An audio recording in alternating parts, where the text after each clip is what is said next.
Hello and welcome back to the Watch Before You Die podcast. I'm Ben. This is Brian and Justin, and we sometimes, occasionally, once in a blue moon, record an episode talking about a movie that we may or may not have watched for your enjoyment. So you may or may not watch that movie. So we're back after a long hiatus with computer failures, editing softwares disappearing, and overall malarkey. We are here to talk about the movie Goodbye, Lenin. And I'm going to pass it over to Brian. That's right. We have been battling quite an uphill battle to get this one going, just to get this episode recorded, but we are happy to be back. I think we lost an episode maybe to the archives forever, so you may never see that episode. But anyways, speaking of Goodbye, Lenin, it was a rated R movie. I believe it was about an hour and a half. 2 hours. And I think it was 2 hours. And it was like 2-ish hours. I think we'll just jump into ratings now and share what we thought about the movie. So let's start with Justin. Yes, Justin. Give us your rating. My rating is going to be a solid 7 even. 7 flat. Wow. 7 even. Okay, now I just really want to hear Brian's rating. Where you got this, Brian? It's down 6.8. Ooh. Okay. Wow. Ben on the low end this time. This is Ben's first full 10-pointer. I've got this at a solid 4.1. Whoa, okay. With a 4.1, a 6.8, and a 7, we averaged to a perfect 6 rating. Okay. Okay.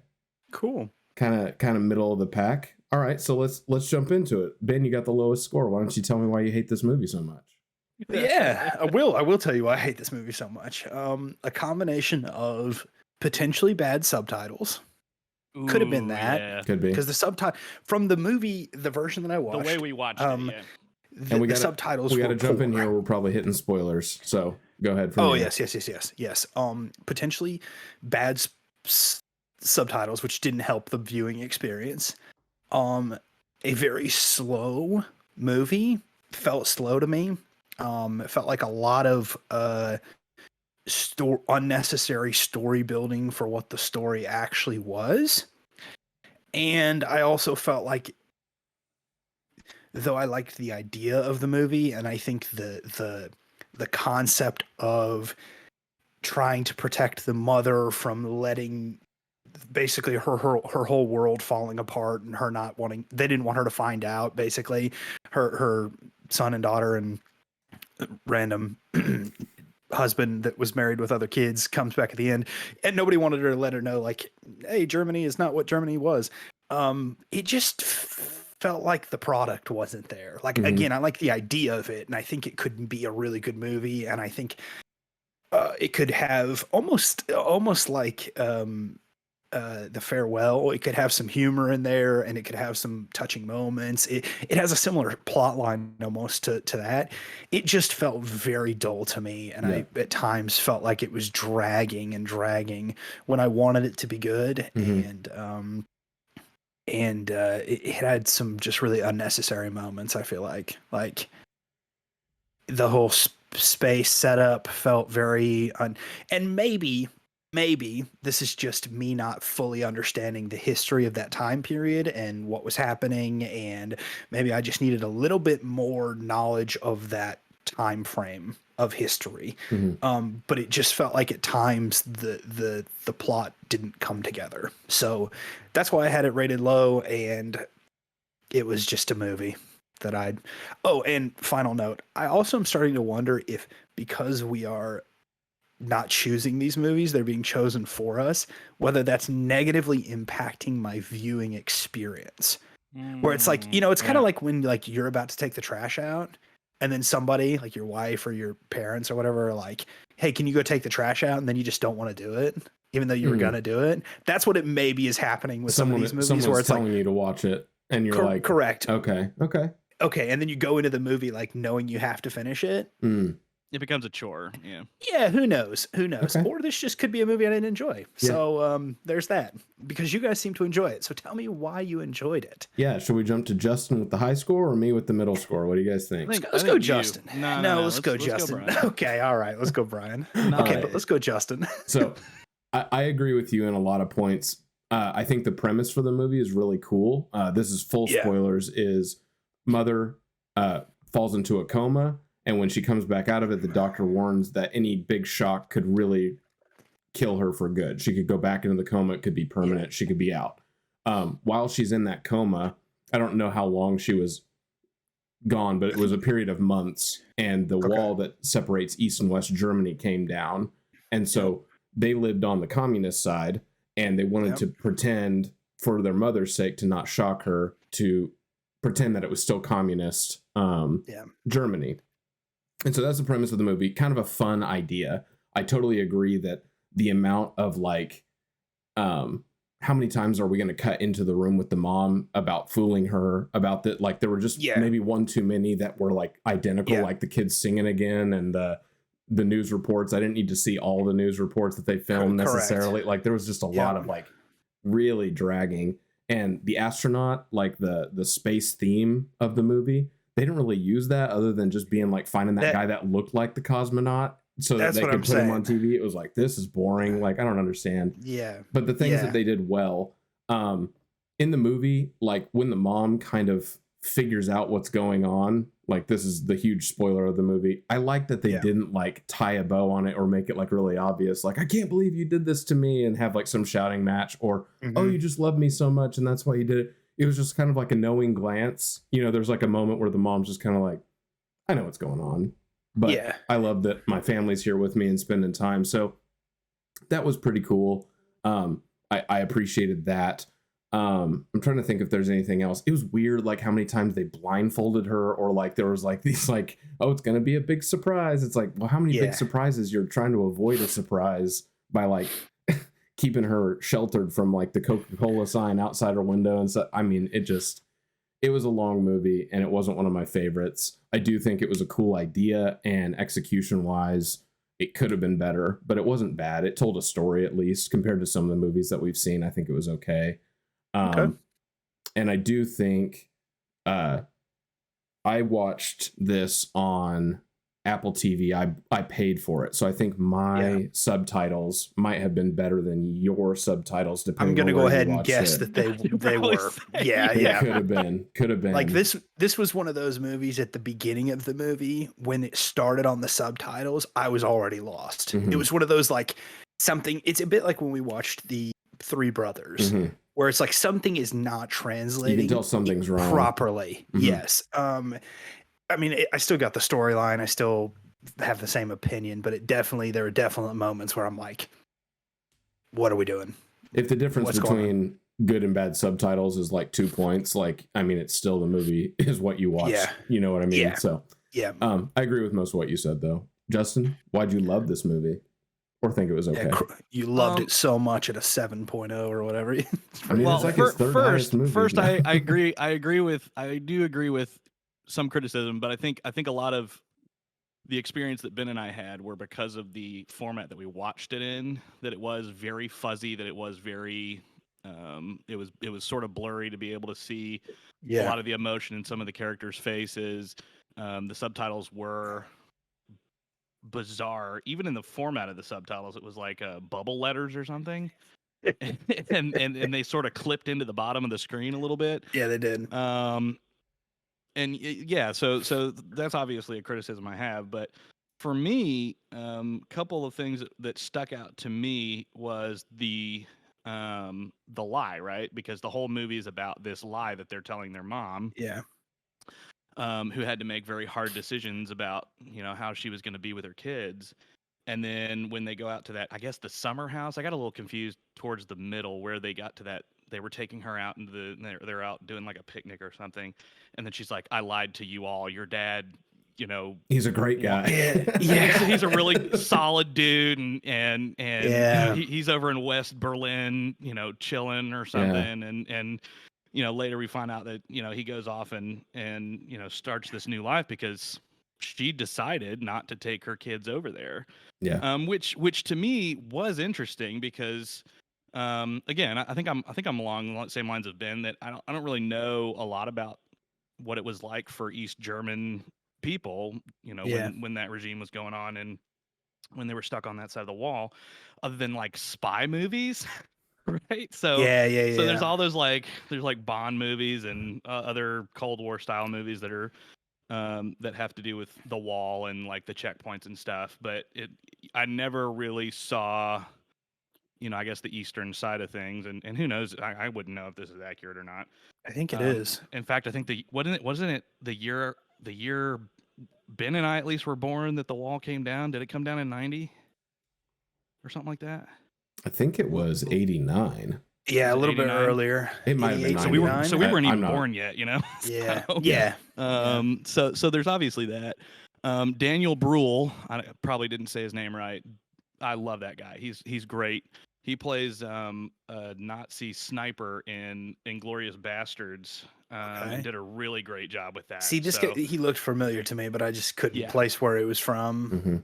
Yeah. He's a Tarantino actor, and that gives you a lot of leeway with me if you're in other bad movies. But yeah, so I really liked him in that, and so obviously I gave him a little bit of extra leeway, but I think he did good. I think the rest of the family did pretty well. The sister, I think, was probably the least strong actress Yeah. of the whole thing. But Agreed. even then, right? I think it was interesting the way that she, decided to shred her kitchen to find the letters that her dad had sent. I think that was a real kind of emotional pull for me for that movie, because they're thinking, oh, we're going to ruin our mom's life with this lie that we're telling her, this horrible lie that eventually she's going to find out it's going to kill her.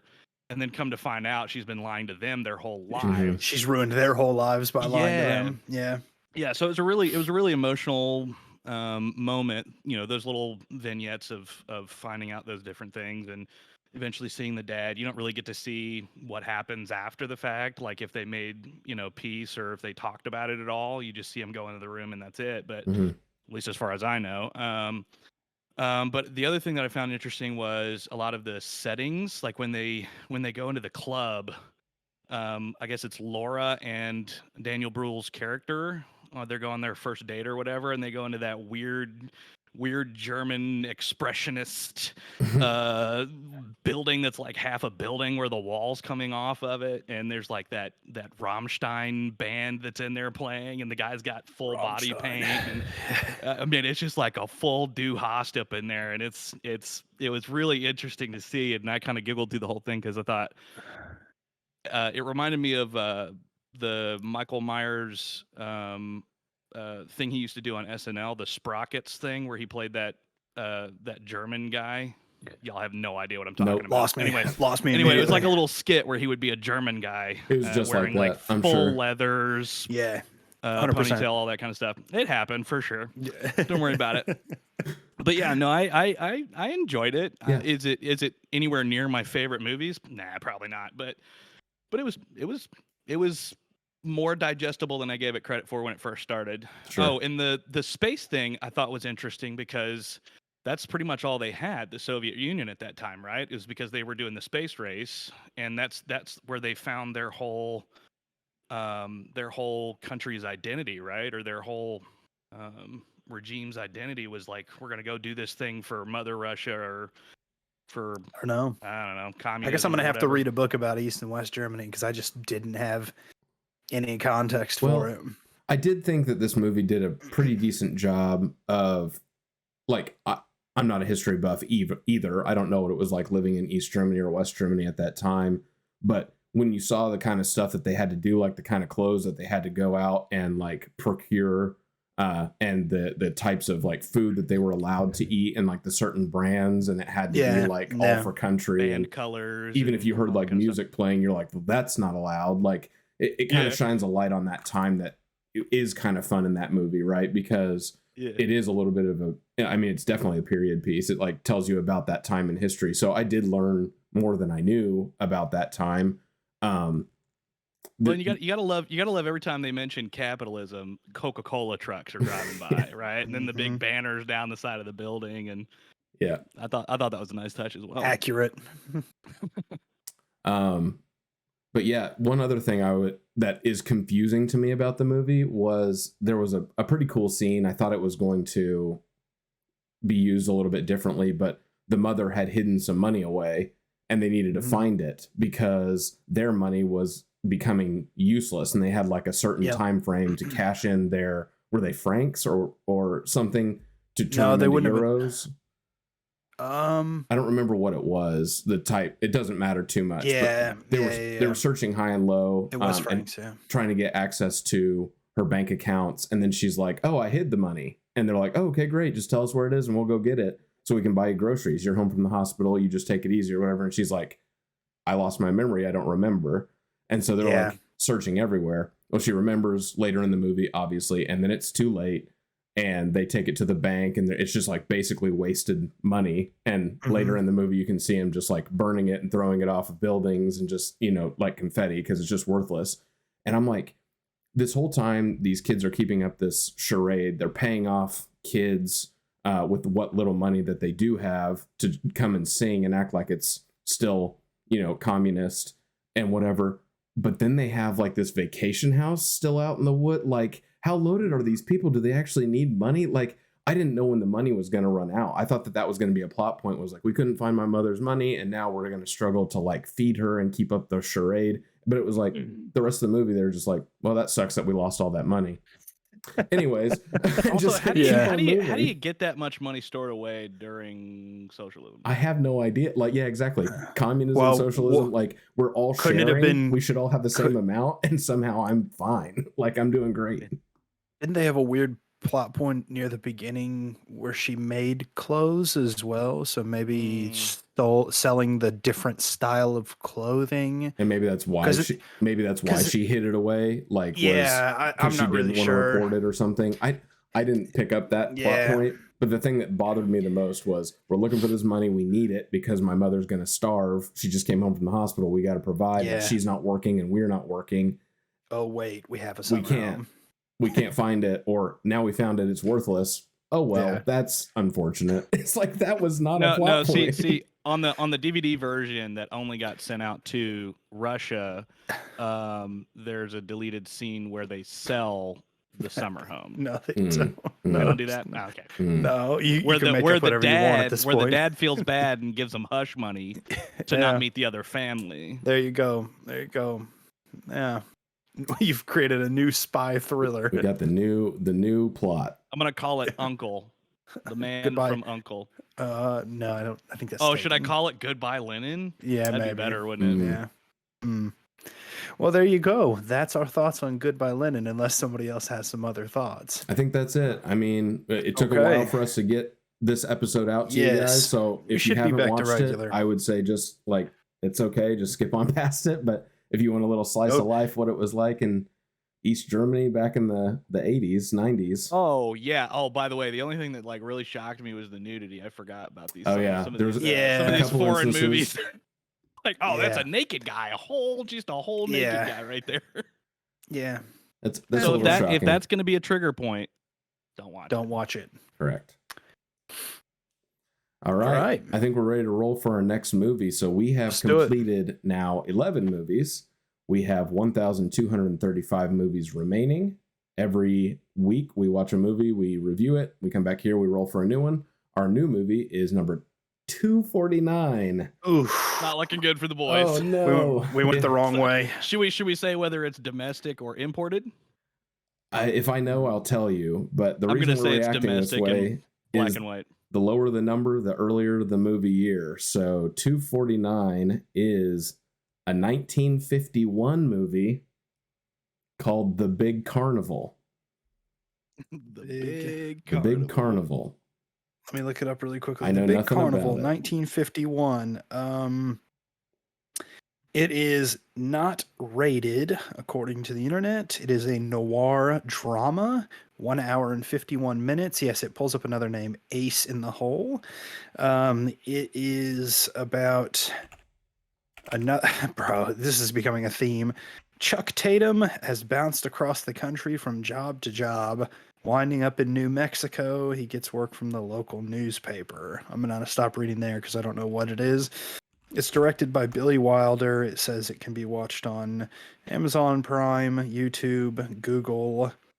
You Wait, must is have a this guy premium subscription. Michael Douglas's son or father? Kirk Douglas, very possible. Oh shoot! Look at Yes, that. is the So, answer. so we can at least marvel on that.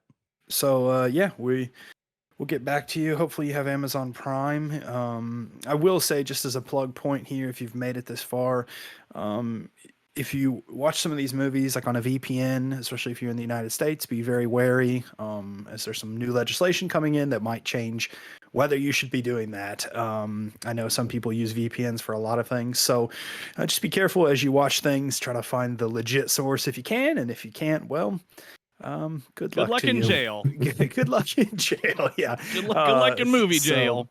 Yeah, we will hopefully be back next week, having actually watched this movie, and we will we'll let you know what we think about it. So we'll see you then. Bye. Forgot what I do.